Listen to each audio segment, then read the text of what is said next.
Yo, what's up, everyone? I'm your host, Zenitsu, and you're listening to the Digi Talks podcast, the show that covers various topics from news to meta developments and everything in between for the fine folks who love the Digimon trading card game. Just as a quick reminder, I do generally try to stream this live over on twitch.tv/Zenitsu, but fear not if you ever miss the live stream, like almost everyone does. It's always uploaded under the YouTube channel of Zenitsu, as well as being on various podcasting platforms like Spotify for viewing and listening pleasure.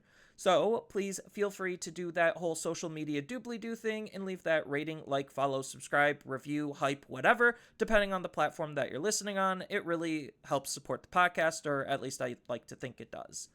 So, today I am not necessarily with Jay Stewart. He is going to be busy as per last episode. So I am actually here with my good old designer buddy, Mark, and we are going to be talking about parasitic card design. So, parasitic card design, if you're basically unfamiliar with it, the easiest way I could simplify it is archetypes. So archetypical design and the current direction that not necessarily just Digimon, but like TCGs are taking archetypical design. So I'm going to be skipping the whole talking about the anime segment because I need to find a more consistent co-host who actually is watching the beatbreak anime, because I know you're not watching it, Mark. What's wrong with you? I mean, you're not wrong, but let's not delve into that. We have a more pressing topic to talk about. No, I know.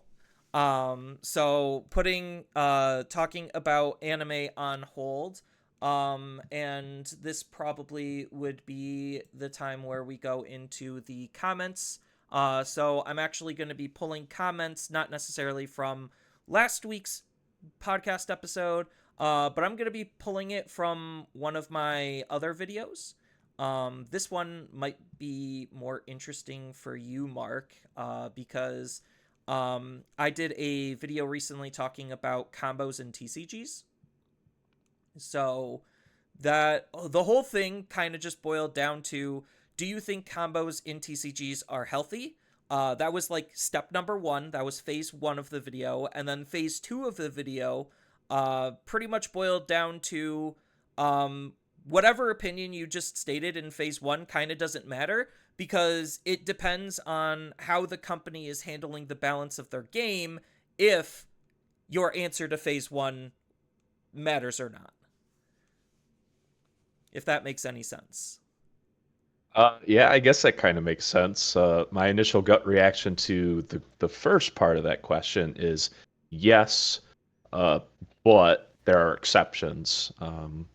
The easiest way I would sum it up is I think combos are perfectly fine so long as they have a very finite limit that isn't overly egregious, and what you can define as overly egregious in this situation is entirely by design of the game. So, I mean, where one game I think a combo that is maybe, a chain of five actions, that might be good for that game, but another game might be, it might be 15 or 20 actions. I'm a firm believer and massive hater on anything that goes infinite. Looking at you, Magic. If you have a combo that you can just infinitely loop, it's broken, it's garbage, it should never exist. Get the hell out of here. But yeah, it kind of goes into your second point.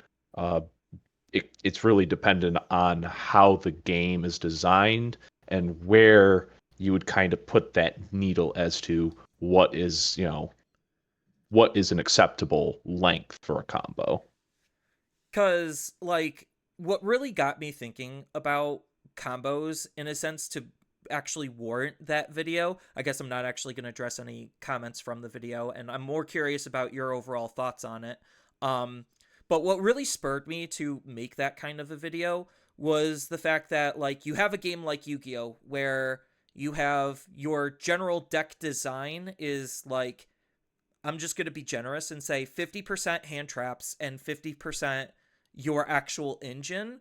And then I guess, like, to further break down Yu-Gi-Oh's overall brokenness, The extra deck I actually think is like borderline a huge mistake, because it's just like your deck is the engine and your win cons generally aren't in your deck. They're actually in your extra deck in terms of like monsters. Obviously, having like big omni negates and floodgates that basically say the opponent can't play the game, yes, those could be technically defined as win cons, but usually like your Blue Eyes Ultimate Dragon, just as a very baseline example, that's not in your main deck, that's in your extra deck. But that's a Yu-Gi-Oh! Specific problem.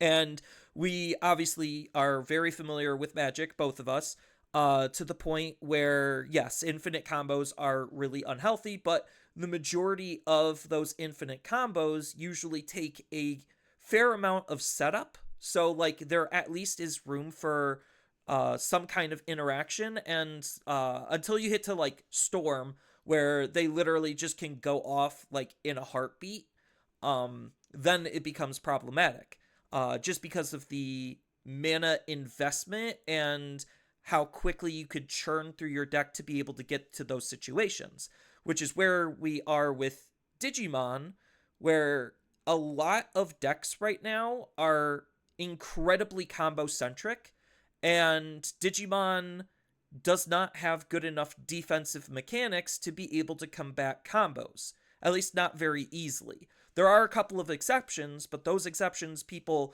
vehemently hate with the burning passion of 1,000 suns, because they're the most unfun way you can basically turn your opponent's deck off, where it's just like, yeah, because I have this one specific card, everything you did just functionally doesn't matter, so why are we even sitting down at this table?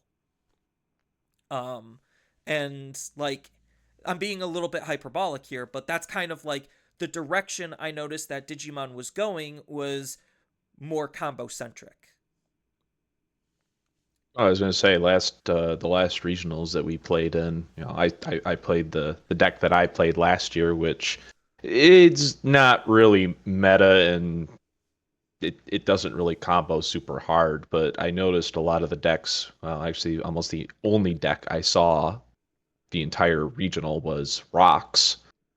And holy gramoly, was that just excruciating, because it's like as soon as the player has their stack set up, they can just sit there and loop that shit like it's crazy. Just watching them loop this stuff, and it's just like, oh yeah, I can just refresh the resources, and then I can just blow them off again, and I get all the value off of it, and who knows when I'm going to stop. It's literally dictated by the card that is going to limit me. But oh yeah, I have these cards that let me also rip cards out of the stack, and I can loop that multiple times. And it just reminded me of the first time I seen Imperial Dramon, where I'm sitting there watching my opponent play basically solitaire with themselves for, I don't know, like 5-10 minutes, and I'm just bored out of my mind and finding it like, okay, I think I'm done. Go ahead. And I just kind of looked at him. I'm just like, what is there to do? I have no board left. You have this big chonky bastard sitting across the table from me. I'm convinced if I play one thing, my turn's basically over and I'm just going to get stomped. Which, It, yeah, I played one thing and I got stomped next turn. yeah, because usually the way modern Digimon plays is like very, I don't want to say it's weird, but it was kind of like this build up to an inevitability. It's just I would have liked it to be a little bit slower than the progression that we actually are here at. Because essentially, you have a lot of decks basically doing one of like three things, where it's just like, I'm either going to move out and I'm going to OTK you. And by moving out, I'm not specifically saying moving out of the raising, because aggro decks have like alternative play lines where they're doing the same thing, where it's just like, okay, I move out and then I use whatever other cards on my field to be able to create instant pressure out of nowhere that the opponent really doesn't have a whole lot of recourse for. And then I loop that, and then that aggression wins me the game. And then you have stack decks, which are mostly just OTK decks at this point, where they'll move out, they'll do their whole Digivolution chain, get all of the effects on all of the cards, and then just explode and win the game on the spot. So like in both scenarios, you move out and you win the game on the spot. The other scenario is if you know your deck doesn't have the pressure to win the game on the spot, you're either going to do one of two things from there. You're either going to set up a high level floodgate that the opponent meaningfully can't interact with because it's a floodgate. It's a high level Digimon. It's way easier to interact with low level Digimon. And then basically just win off of the floodgate because you lock the opponent out of doing their thing for the turn, and then you win the following turn because you were able to put enough pressure on, plus the floodgate itself is still adding pressure. Or the other end of the spectrum is high levels of immunity, where it's just like, I'm going to sit on this giant wall that you reasonably can't interact with, which is kind of taking the slight opposite approach of a floodgate. You could play your cards, it's just none of them are ideally going to matter in the end. So that's the other scenario. And then the third scenario that decks are doing is just I don't want to say it's where the control is, but it's the countdown style decks where it's just passively building a resource, and then the game just magically ends on the spot once the ticker counted up to enough of whatever it was trying to tick to. So like those are like realistically the three style of decks that are being played right now. And that encompasses almost everything in Digimon. I could go further into some of the subsets, sure, but like to boil it down at its simplest form, those are the three ways that we are currently actively playing Digimon. And I was going to say, it basically just comes down to, is your deck going to combo so hard that it just kills a man, or is your deck going to prevent somebody from trying to combo so that they can't kill a man, and then you just starve them to death? right, because like in all three scenarios, no matter what, you have to win the game. And decks that don't win the game are arguably some of the more fun decks because they're doing some more interesting things while not winning the game on the spot. But it's just easier just to win the game on the spot. It's like we have new cards coming out in BT24. I'm reading them. I still need to read them a little bit more in depth to try to fully understand some of the combos and synergies and how their deck composition wants to function. But I'm reading some of them and I'm just like, this doesn't win me the game on the spot. Why would I play this if I'm not winning the game on the spot? So, like, and that's the type of unhealthy mindset that as a competitive player, I find myself going back to, but I know, like, from a casual player, I need to, like, reel myself back in from that mindset. Because it reflects how well part of the set can do. Although, I mentioned it before, that Digimon sets have not been selling well pretty much almost at all in 2025. So something about power isn't actually selling as much as we like to think it is. Because otherwise, BT23 should be way more expensive of a set than it is. But the second Cyber Sleuth game was not as popular as the first. So obviously that reflected in its sales. So we're getting to a point where power isn't equaling sales anymore. So, I don't know. Digimon's just in a weird spot. I was going to say, I think that's true for at least a number of games. Since, I mean, to a certain extent, yeah, the meta will sell some sets, but a large portion of, not all, but a fair number of TCGs, a large portion are the Timmies that, hey, I want to collect these cards because I like them. I think this archetype is cool. I just want this stuff. And not that I'm, super familiar with it, but I know that was a big thing with Vanguard back in the day when they actually did the clans for V. A lot of times, support would come through and, players would be like, oh, which clans are getting support? Well, these 4 clans. I don't give a rat's ass about any of those clans, so I'm just going to pass on this. But, there's other people that would jump on that. And it's like, I have what I like. Is it meta? Yeah, maybe I'll grab it if, it's going to be good and I plan on playing it competitively. But most people, it's just like, is it something that I'm interested in? No? Okay, I'll just pass on it. I'll just wait and see if they come out with something else. Yeah, and I feel like this is actually going to lead into the big overarching design topic, but I feel like this is why a lot of games are leaning in more towards parasitic card design, is because they know certain things will sell, and they're trying to figure out how to balance things when so much stuff is getting created, because we're reaching a threshold for a lot of card games where they're just shitting out product left and right because the line must always go up. They need to increase their sales and their profits every year. So how can they do this? Sell more sets, make more sets to sell more sets. But if Magic has taught us anything, right now they are in a very big learning phase where 7 sets a year is incredibly hard to balance, especially when the expectation is all 7 of those sets are going to be legal in their primary competitive format, which they're pushing as standard. Um, they totally forgot that Vivi was just an absolutely batshit card, because that card was the expectation was Vivi was not supposed to be played with Agatha's Soul Cauldron because they increased standard rotation. That's a completely separate issue. But those types of oversights happen because you'd still have like Vivi in Steel Cutter or whatever the stupid or not option artifact that just got banned. Corey Steel Cutter, that's it. Um, you had those two cards in the same environment, in the same color pie, playing the same cards. So there's just a lot of designer oversight between what they want to make good and what ends up being good. Because I don't know, you probably haven't followed competitive Magic for a hot minute, right, Mark? No, I haven't.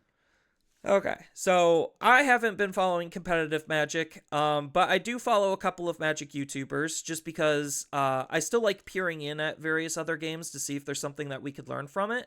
And this is why I started like thinking about parasitic card design, is because Universes Beyond is archetypes for Magic the Gathering.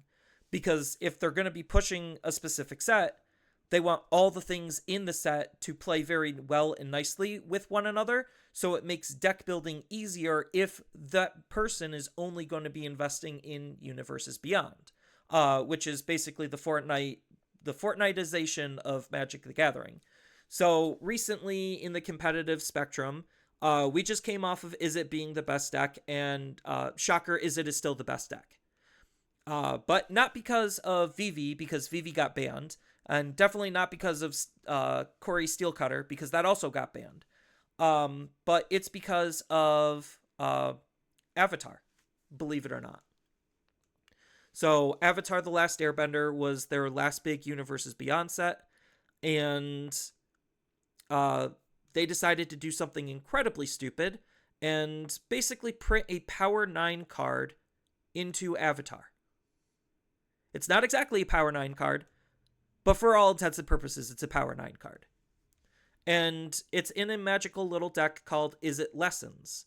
So, you remember Strixhaven, right? I know it exists. I know what it was about. Yeah, so Strixhaven had a subtype on their spells called Lessons. And they decided to take that type of design and apply it into Avatar, because we're going back to Strixhaven. So they figured, oh, if Avatar starts a lesson deck, Strixhaven can make it lessons even more powerful. Like, they really needed that. Um, so you have a archetype of lesson-based cards inside of Avatar, where you just play a whole bunch of these lesson cards and cards that interact with lessons, and then boom, you have a deck. Um, and then you just need to invest in your mana base. So one of the cards that they printed, I think it. I'm trying to remember. I don't remember all of the Power 9. Ancestral Recall is that a Power 9 card? That's the blue one drop or two. Is that the blue two drop that's take an extra turn? No, that's Time Walk, I think. Is Um it is Ancestral Recall the draw card then? Yes. Okay. I knew it So was either take an extra turn for next to nothing or it was draw 3 cards for nothing. yeah, it's Ancestral Recall is 1 mana, draw 3. And for Is It Lessons, they have a lesson card that is it or that is the equivalent of Ancestral Recall with a little bit of setup. You need to have 3 lessons in your graveyard, which for where the game currently is, not a very hard thing to do. And then it's a 2 mana, draw 3.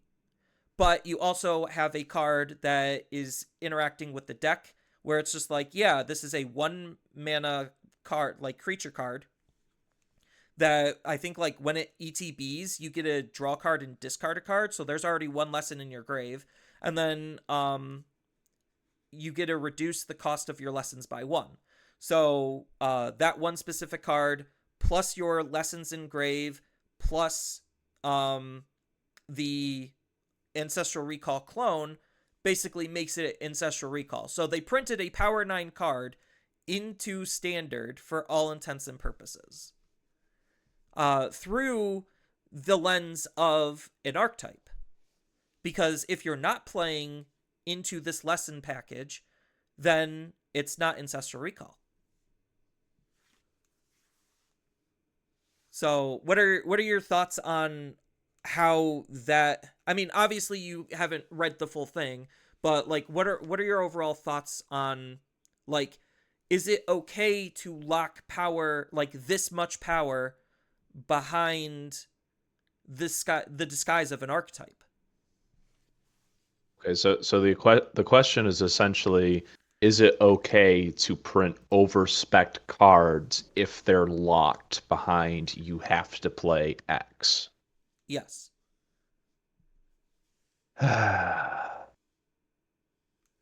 I'm going to give you the really lame answer. It depends, but in my personal opinion, I don't think the power scaling should be that high, as in the example that you gave with essentially creating ancestral recall locked behind this archetype. I think it's to a certain extent, I think it's okay if you want to lock slightly power scaled versions of something into an archetype that's like, oh hey, we have this ancestral recall, but in order to run it in this package, you have to do a little bit of setup, and it's literally impossible to run this card outside of the package. But if you wanted to, I mean, it's basically just normal. It's maybe just slightly above curve. Maybe. I don't think that's a good idea. It should, because in my mind, the classic blue draw card in Magic is pay 3, draw 2, and then black usually has the slightly power crept version of that of pay 2, draw 2, but then you also have to ping yourself for 2, or you have to pay 2 life as part of the cost to do the draw. I love when people counter that crap, and I pay 2 life and I don't get anything out of it. Uh, that aside, I think depending on what the card is and what, as long as the power scale isn't too high, I do think it's okay. But if you do that too much, you start to get into a really tricky situation where you're doing it too often. And then all of a sudden, it's no longer. It's like a thing that happens in a lot of TCGs where, one set will introduce this exception, and everyone's just like, oh well, this is really cool, I'm glad that they did this, and they're really hype about it, generally speaking, I would imagine. But then all of a sudden that exception just becomes the norm. Every archetype is getting this special treatment. Everybody's getting access to this. Oh, and we can't we can't overly put this stuff into silos anymore where it's a matter of if you aren't playing this hyper specific, if you aren't playing Snake Ninja Cyborgs, this card no longer works. And now it's going to, start to deviate. It's like, oh, well, we can't make it too hyper specific because then, that might not drive sales, and, the players might not like that too much. And they might, start shying away from the game because we're too hyper specific.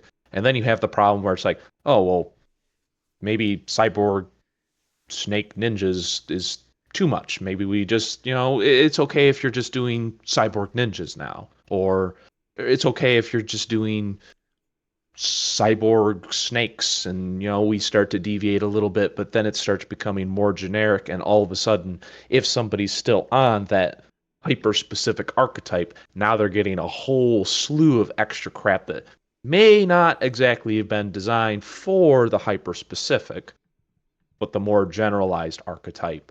And all of a sudden, the hyper specific one just goes bananas.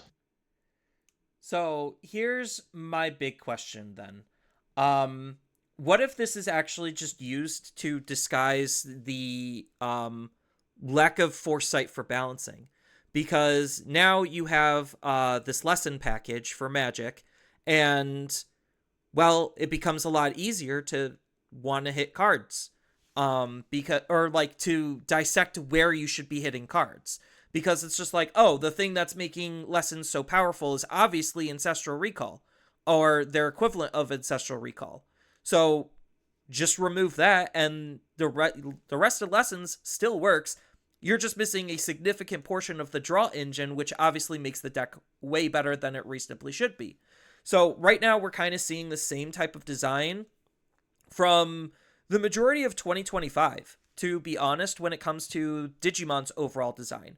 Because you look at all of the extra traits that they've been making and building decks around these traits. So we thought that, like, Liberator, as an example, was going to be the special trait. It really wasn't. No deck is just making a mishmash of Liberator stuff.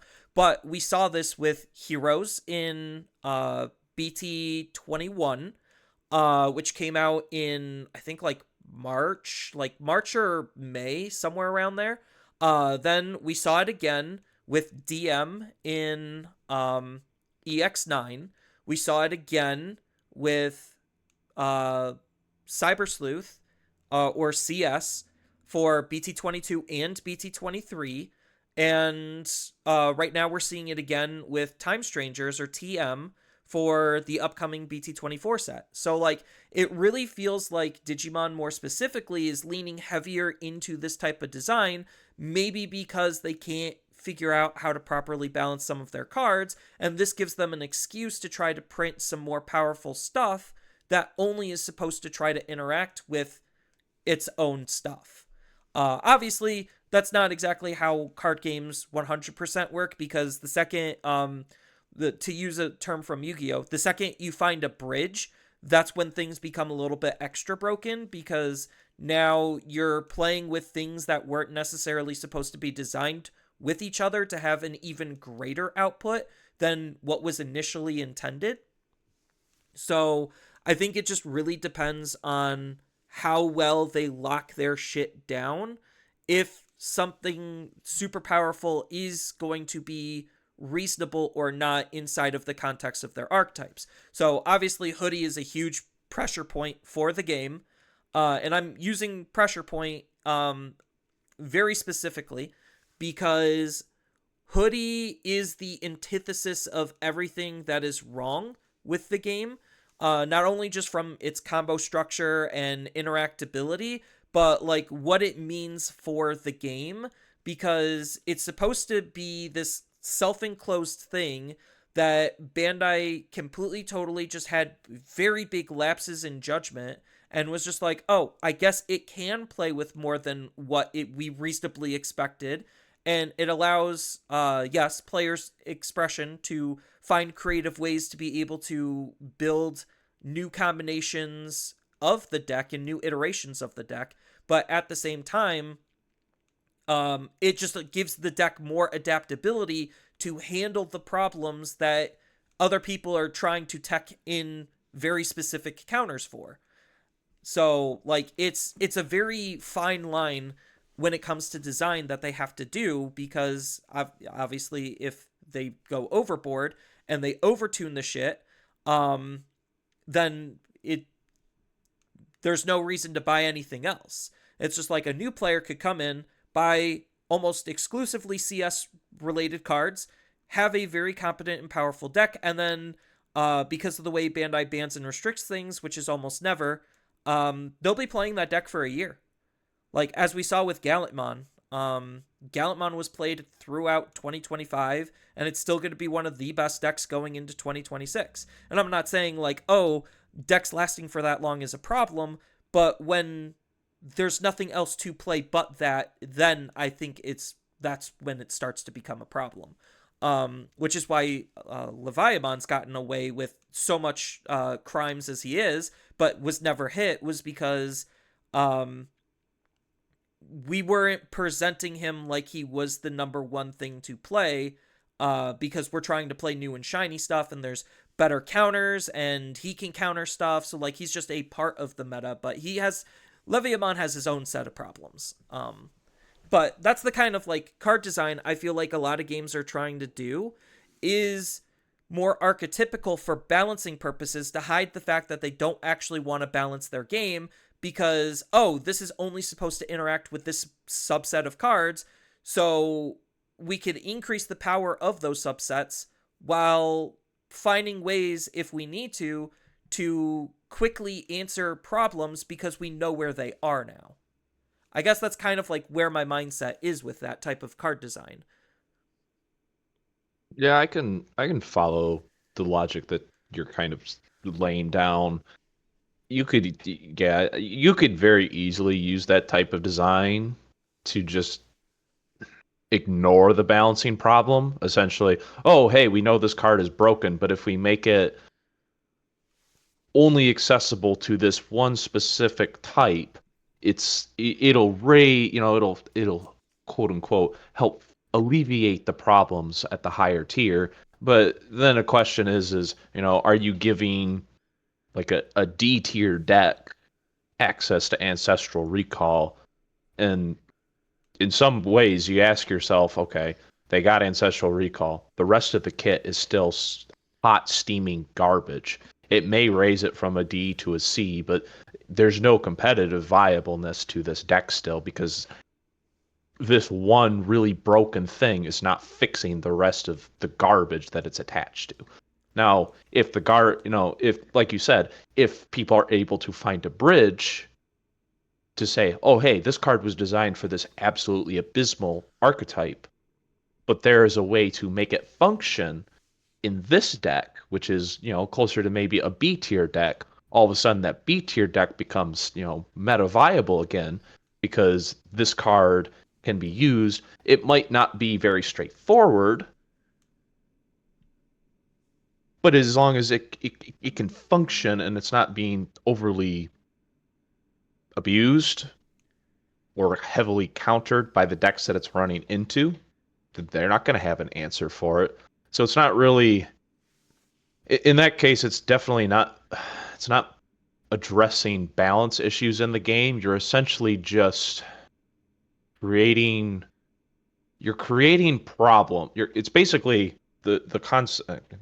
I'm getting all lost and confused here. What I want to say is it's basically like fighting fire with fire. We have no clue to how to put the fire out on this tree, so we're gonna light the tree next to it on fire in hopes of both the trees being on fire just cancel each other out. I get you.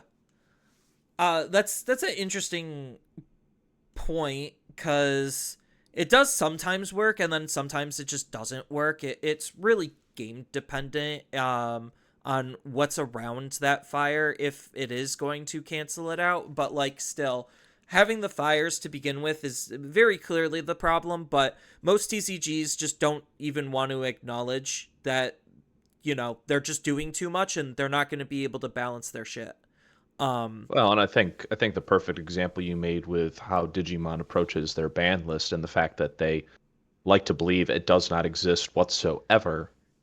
I think that's why you see a lot of times they try to go for the if we keep burning more trees, it'll fix the problem so we don't have to address any of the other burning trees because all the rest of these burning trees will just compete against the one that's already on fire.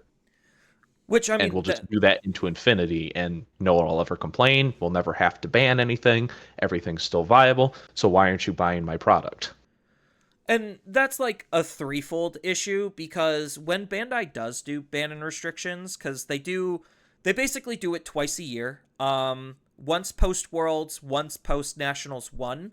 So pretty much a March and a like September, somewhere like in those two time frames.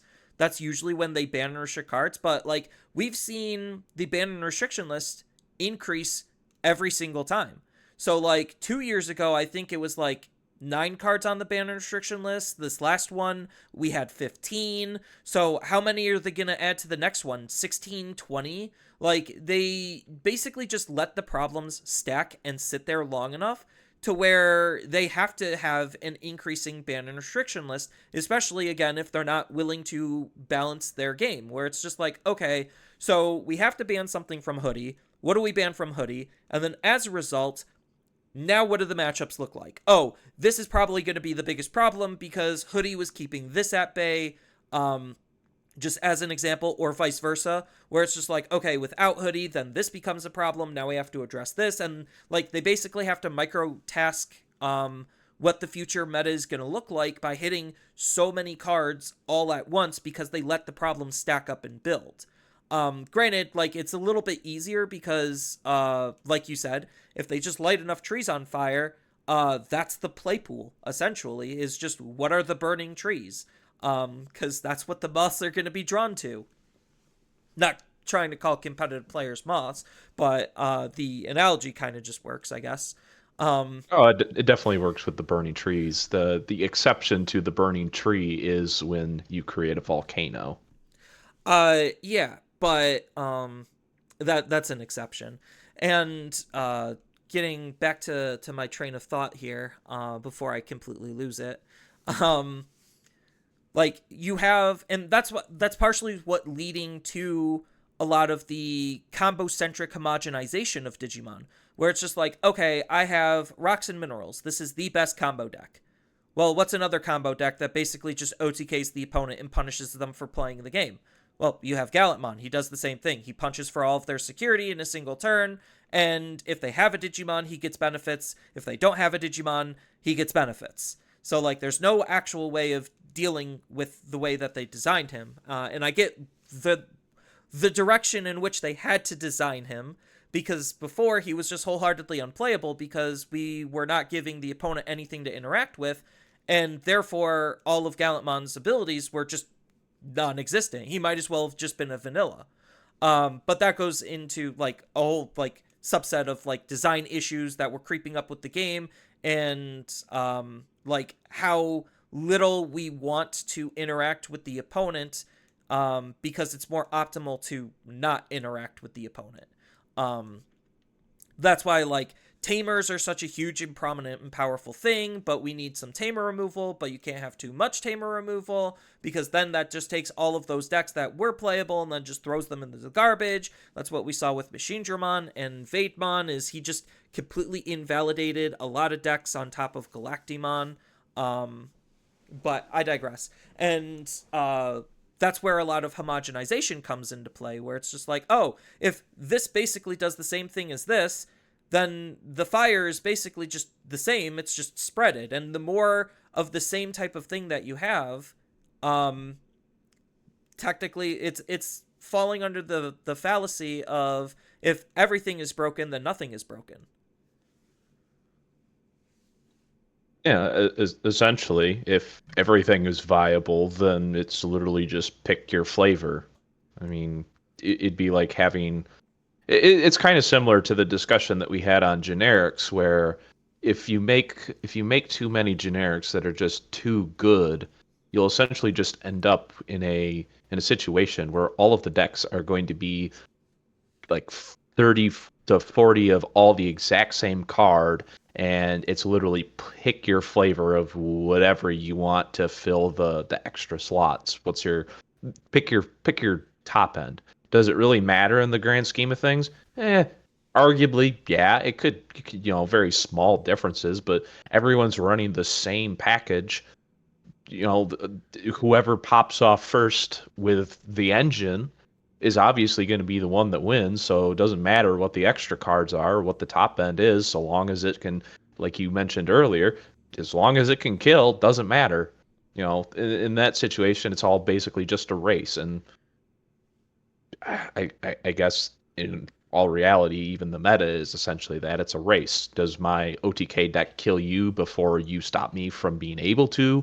You know, can you get your clock deck set up to the point where I can't be pushed until I hit that magic turn 7, and all of a sudden I just nuke the field and you die. Yeah, and I think like that's the pressure point that Digimon is put under, where I don't think they have clear answers for it, and maybe that's why they're trying this like parasitic archetypical design a little bit heavier, is so maybe they could try to figure out if this does solve those answers, or like maybe it's giving them enough design space to be able to create something that wasn't initially there before.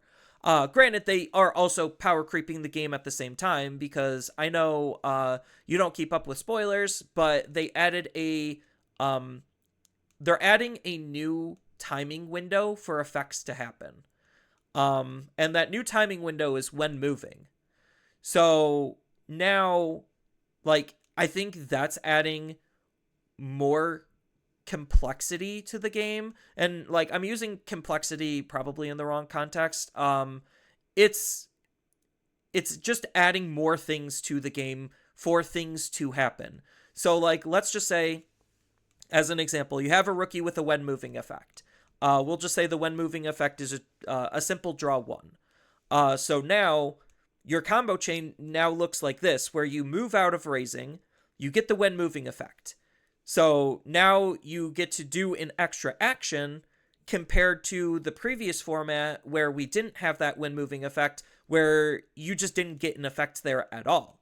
So, like, the overall complexity of the game is now increasing because of this new window type being added to a lot of these types of cards to further enhance and optimize on abilities. And I feel like that overall optimization, while it's cool from a design standpoint, where it's just like, oh, we could have this when moving trigger and we could do interesting things with it, at the same time, it's also being the double-edged sword of it's just inherently making the game more powerful, because now the player is going to be able to do more things than what they were able to do originally. And I'm not saying more is better or not.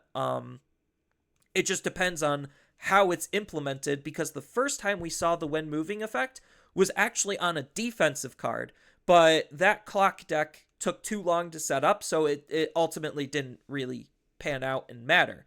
But now they're putting it on smaller bodies that are being more proactive, and it kind of has me scared shitless. I'm not gonna lie, it really has me scared shitless that this is gonna end up being something incredibly powerful going forward, that they have no idea what they're doing. Yeah, like you said, it very likely will be a double-edged sword, where either it is so underpowered that it's basically a nothing burger, this extra trigger phase and effect window, all the stuff that happens in it, it's just not really pushing the envelope. Or it's going to be the opposite side of the spectrum, where it's just absolutely busted. It just gives way too much value that a lot of these older decks might not be able to compete against. I mean, I always find it interesting when games that have been established for quite a while try to start introducing new mechanics, because 9 times out of 10, they're literally one of those two. They very rarely are something that's well balanced, feels natural. It's just like a discussion I had a couple months ago with a buddy of mine in regards to Overdress adding the energy mechanic. They designed it in such a way that it's like, oh yeah, it feels like there's a lot of options that the designer could play with here, and they could do all these things. And you look at like 90%, 99% of everything that uses this mechanic. It's just like everything is doing. The effects are different, but it's literally I gain 3, I pay 3. There's no variation. There's no uniqueness to what the hell's going on. And most of it is just so damn boring of what it's doing. It's like, okay, you just added extra complexity to my gameplay that I really don't want to keep track of, because the more shit I have to keep track of, the more I'm going to forget, and the more I'm just not going to do it to a certain extent. I agree with that. Because we've seen it like in other games as well. Like Magic's just full of mechanics. Sometimes they really hit, and sometimes they just really miss. Sometimes it goes overboard, and they'll never touch it again because it was that toxic, unless they have an excuse to print that type of ability again.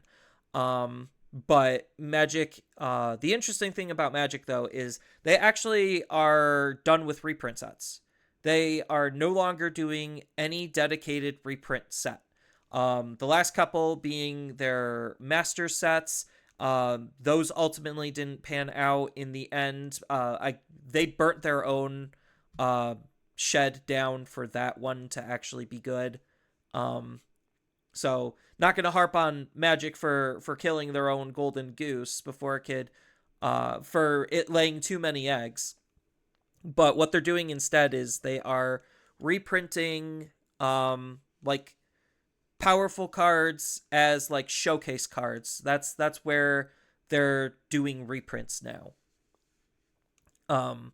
But So kind of the approach that they did, kind of starting with the masterpieces in Amonkhet and Kaladesh, where it's like, oh hey, we'll reprint these really good cards, but the chances of you finding them is astronomically low, and God forbid you actually want one on the secondary market.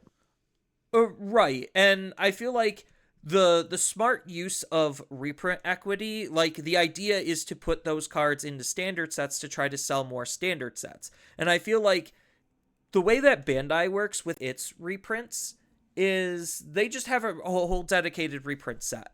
And they'll just add in a couple of new cards to ensure that the reprint set's going to sell. Versus the inverse, where it's just like, okay, let's have the majority of sets be brand new, and then let's just throw in a couple of reprints in. And it's interesting on how all of these games are doing this, essentially trying to come to the same conclusion differently. Because like Pokemon and Yu-Gi-Oh have tins that they do reprints in, but I'm not trying to like harp on reprints too much. It's just the idea of how do we add additional value outside of just hardcore power creep or poor theming? Because like I said, 2025 set wise was not a good set, like not a good year for Digimon at all. I think 2026 so far thematically it's shaping up to be better because we have Time Strangers, which is their most successful game ever. That's getting a set, and technically it's being split up into at least 2, maybe 3 sets. So that way they could try to squeeze as much hype out of that game as they possibly can. And then they're going back to more archetypical designs with like, oh, here's EX11 with all of the Liberator stuff. So everything Liberator is pretty much getting supported in that one set, and that set's actually getting power crept to shit.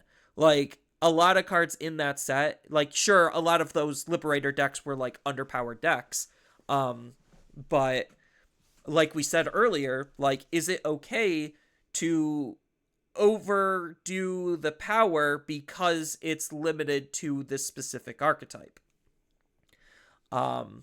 Feel free in the comments to tell us your thoughts on that. But going into the set after that is a reprint set, with a couple of new cards that are going to directly support some of the stuff that's going to be coming out in BT25 with a starter deck and a whole new mechanic. Because they are doing, they dubbed the mechanic dual cards, but we have no idea what that means. And obviously they're not going to tell us until Worlds.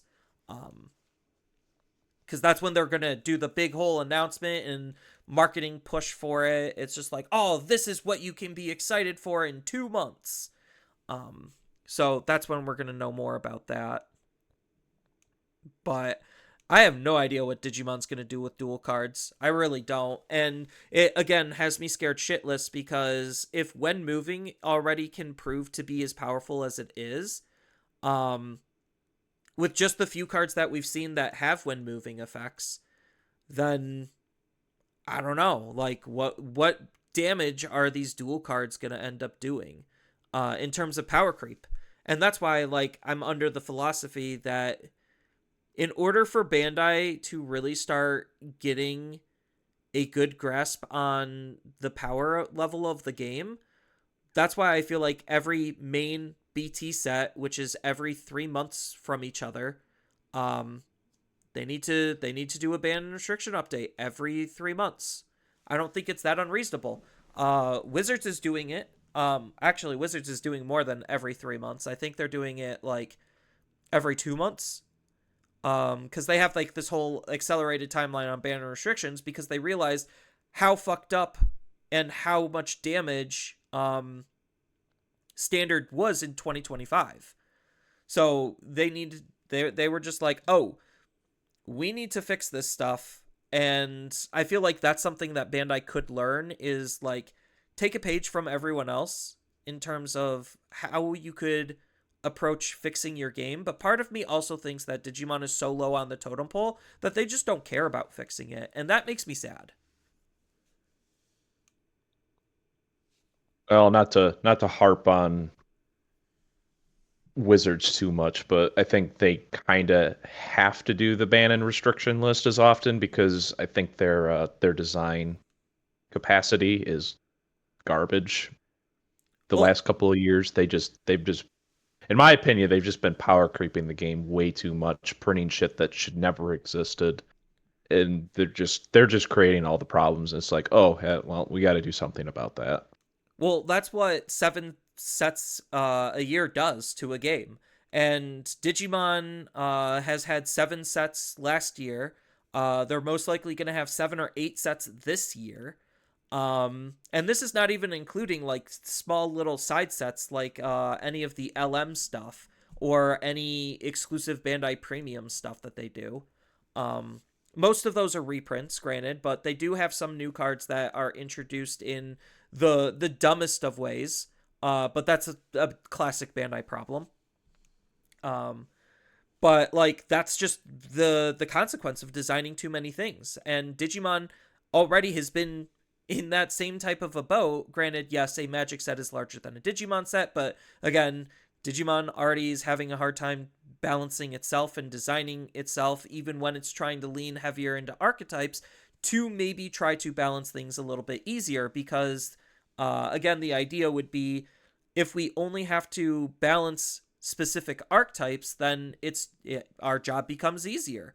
And then people wouldn't necessarily feel as bad because then we don't need to attack as much things as we have been. Or at least, like, that's the idea. Or at least what I think the idea would be. But I don't know. Am I giving them too much credit for that?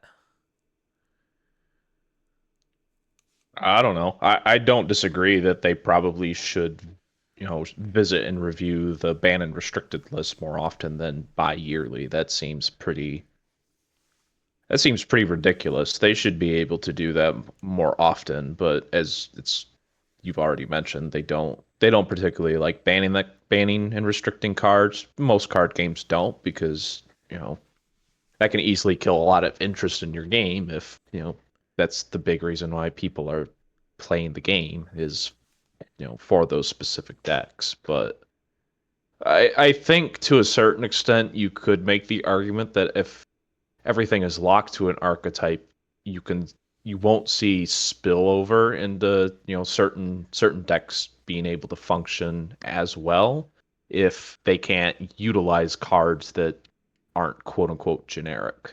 So you could make the argument, yeah, it makes it easier to balance because this card can literally only exist in a Greymon deck. No other deck could possibly use this. Or, this card can literally only function if the color is purple and it's running this very specific evolution line. That maybe that evolution line in the past has had some variations, but it's like, no, no, no, it has to be specifically this card to this card to this card to this card, or this card just straight up just does not work. I can see where you could balance taking that approach. And, since Digimon is a very archetype heavy game, that's literally, I'd say, one of the major selling points, or in the early days, that was one of the major selling points of the game. It's just like, oh, I want to play my Greymon deck, and we're gonna cook on that, or I'm gonna play my Seedramon deck, and I'm gonna have I'm gonna have the supporting fishes, but I'm playing the big serpent, and that's my game plan. So, Yeah, and I oh, go ahead. no, I was pretty much done. Oh, but like that's where like the awkwardness of like different levels of archetypes come into play, because like they're all trait bound, but you have multiple different layerings of it where it's just like, okay, take Kaguyamon, where it's just like this can only digivolve off of puppets. You are rewarded specifically with the cost saving for utilizing it with puppets versus if you were to just use it as a generic card, and then her effects only work with puppets. I'm just using that as like a base example versus something else where it's just like, oh yeah, this just works just because you go into it. There's no cost saving ability to it, but it's just a very hyper strong card that can go into specific things because it says shaman as like an example. It's just like, okay, so you do have like the different layers of archetypisms, I guess, that I think like is one of the biggest, I don't want to call it a hurdle, because like you have archetypes broken down by traits, typing, and names. So those are like the three major archetypisms. And it seems like when they're trait locking it, so like Cyber Sleuth only works with Cyber Sleuth, just as an example. I feel like that's a little bit easier than Greymon, who just so happens to be a dinosaur, works with Greymons, but Greymon, because it's a dinosaur, now also works with dinosaurs. So like you have that one card being able to fulfill two roles versus the one card being able to fulfill one role. And I feel like that's probably the direction Bandai wants to try to take, is one card for one role rather than one card for two or three roles. And it just depends on how well they're willing to try to balance their game around those archetypical ideas. And we've seen them play around with that throughout the years, where it's just like, oh yeah, this was the year of this type of archetype design. Then they'll go and do a completely different type of archetypism for a whole different year. And all of that kind of like is building and compounding on itself. But I mean, granted, the game is at a power point where the majority, like, I don't want to like just hardcore say the majority of the new cards are the good stuff, but that's obviously the intention. But we've been playing with the same shit for 2 years at this point. So like it's not really that true. Um, it's just I think just Bandai doesn't exactly know how to balance their game, and they're just trying and spinning their wheels at different design approaches to be able to try to balance it better, because we're not getting rotation, and I don't even think rotation would matter that much. I think maybe rotation could curve a couple of things, but like at this point, I think the rotation boat has definitely set sail, and the game definitely really wouldn't change if rotation was implemented. And you could kind of say that's kind of like the counter argument, where it's just like, oh, but if it's not going to change because of rotation, then what's the harm in having it then? And the answer is usually just the legacy people. Like, it really just hurts the legacy people, and that's the fastest way to make people quit, is like, oh, the legacy people are your whales. You want to keep those, but you also want to keep your minnows, which are your casual people. So it's a very fine line that they're trying to figure it out. Well, and to that, to further on the point of, well, if rotation's not going to fix anything, why don't they add it? It's like, well, if it's not going to do anything, why would you add additional complexity into something? It's like it'd be no different than saying, oh, hey, in order for me to accomplish this task, I just have to do X, Y, Z. Well, why don't you do W? Well, that's not going to change anything. Yeah, but you should just do it anyway. So now I have to do W, X, Y, Z. So I have an extra step. I have extra complexity in a process that nothing has changed. If that's, if it's not going to change, just get the heck out of there, because nobody's going to want to manage that. Nobody at Bandai is going to want to manage, handling the rotation and doing all of this extra work. And, the players, if it's not going to change anything, why should they have to make sure that they keep up to date on, okay, what's in rotation? What decks do I have to update? Okay, this deck is completely dead now because this is out of, the rotation has gone to this. And honestly, I know back in the day when I was playing Standard in Magic, one of the big points of having the rotation was so that they could put out the yearly core set that's just like, okay, here's your like staple cards, your just really basic stuff that you should always have access to, but we have to print it so that that it's in rotation, because we're doing rotation based on set from set to set. So this set to this set, any set released in between is considered rotation. If the last master set fell out of rotation and none of the new sets have reprinted these old cards that are kind of the staples of standard, we have to introduce a new reprint set that reintroduces it. It's just a matter of if it's not going to do anything for you, why even bother doing it in the first place? And I think, like, from a Magic perspective and how Universes Beyond works, I think that's why they're trying to lean heavier into archetypes more and more, is because it's probably, again, just it's becoming easier to sell, easier to buy into, easier to play when you only need to focus on a small subset of cards in order to get yourself going. And I feel like that's exactly what Digimon is trying to do. And the way that they're kind of doing soft rotation is usually just by power creep. It's just like, oh, how do we get a player to leave this deck, make the same type of deck It's but something better? better. Yep. And that's exactly what has been happening, but hasn't really been working all that well as of late, just because of just some of the awkward power dynamics of the game. Because I feel like just Digivolve is incredibly powerful, and any stack based deck, like, there's just a lot of like weird power isms. I'll just label that as that. Power isms into Digimon, to like why specific things don't like plan out and play out the way people think they do. Um, because it's just like, oh, Jupitermon looks really cool. Does he OTK the opponent? No. Okay.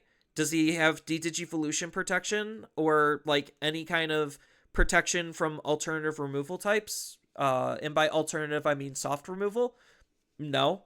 Okay, cool. So he's already rendered unplayable, like out of the gates. Again, I need to do research, but like that's the type of argument where it's just like, based on specific mechanics that are being played and are present in the game, and specific decks that are able to utilize these mechanics, that's what's really forming the power structure of Digimon currently.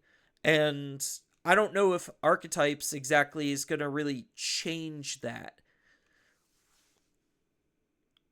And I think that's like the missing link into like their design philosophy on why they either have to power creep or something's just rendered unplayable.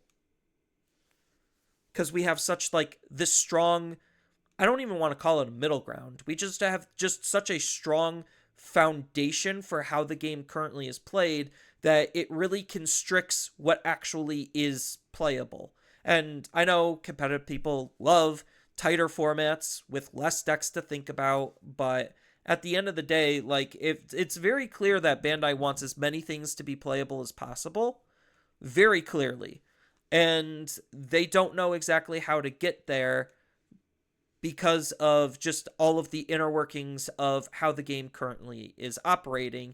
And archetypes is like, it really does feel like archetypes is how they're trying to leverage some of those issues when I don't know if they're going to actually pan out in the future. I feel like something like CS, while the sets completely like bombed for the most part, they did not do very well. There was enough of a pool of CS cards to where you could kind of do something with. Either that or it's going to go the way of the DM, where it's just like, okay, there's not enough cards, but it's efficient enough at being what it is to basically go into any top end you feel like you want to use. So it's a very interesting power dynamic that they're trying to design and tackle based on some of the issues that they feel like they have been having with the game's current structure.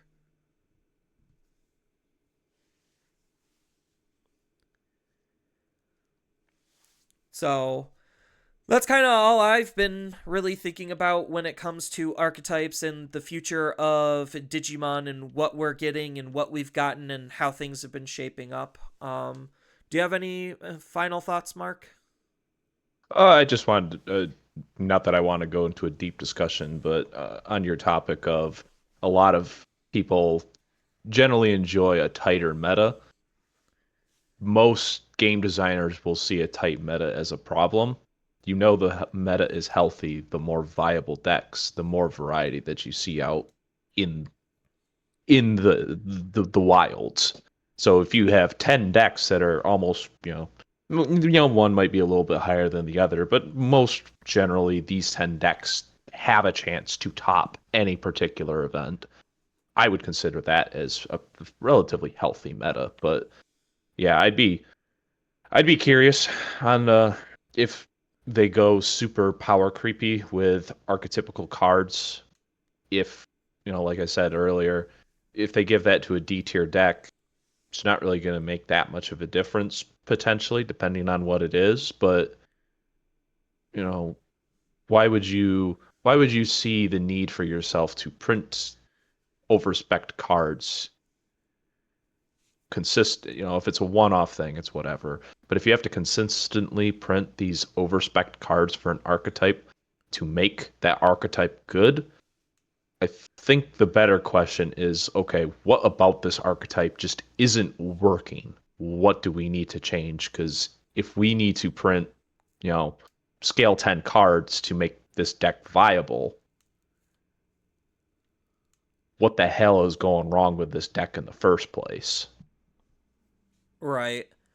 And like, not to harp on the competitive aspect, but like, I stopped viewing just sheer number of decks as a good barometer, and I like to look at what we're doing with these decks, because certain decks obviously are going to fall into the same camps and same categories. And like, is that actually indicative of health having basically five of the exact same deck? Like, that's my ultimate question. You don't have to answer that cuz I know we're getting near the end and a little tight on time. But that's always been my counter argument when people are just like, "Oh, we have 12 decks in the current format. The format's so healthy." And I'm just like, "Yeah, but all of those decks are doing the exact same thing and they feel equally as awful to play against or with." Like, are is that actually indicative of health? But like you said, is it actually a good thing that they're they're printing overstated cards into hard archetype locked stuff? I I don't know. Only time will tell to see if they are able to learn from past mistakes and be able to fix them, or if they're going to learn nothing and things are going to spiral. I honestly don't know. We're just starting to get into 2026, and I think like the big tell will be when we get BT25, when the new mechanic comes out. I think that's going to be the biggest sign on the overall direction of the game, or at least like an update on the direction of the game.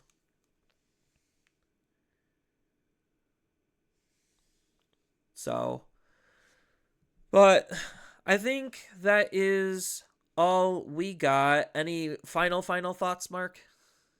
Nope. I think I aired out my final thoughts. I feel pretty satisfied. All right. Well, as always, thank you all for listening. Hopefully, you found this discussion to be kind of interesting and informative. Mark's my go-to guy when it comes to some of the more design-heavy aspects of things. I was gonna make a whole separate video on this topic, but I didn't exactly know where to go with it, so I just figured an open conversation would be a little bit more interesting. So thank you again, Mark, for coming on. And feel free to tell me your thoughts, listeners, if you made it all the way to the end, down in the comments below. And I hope to see you all in the next one. Later.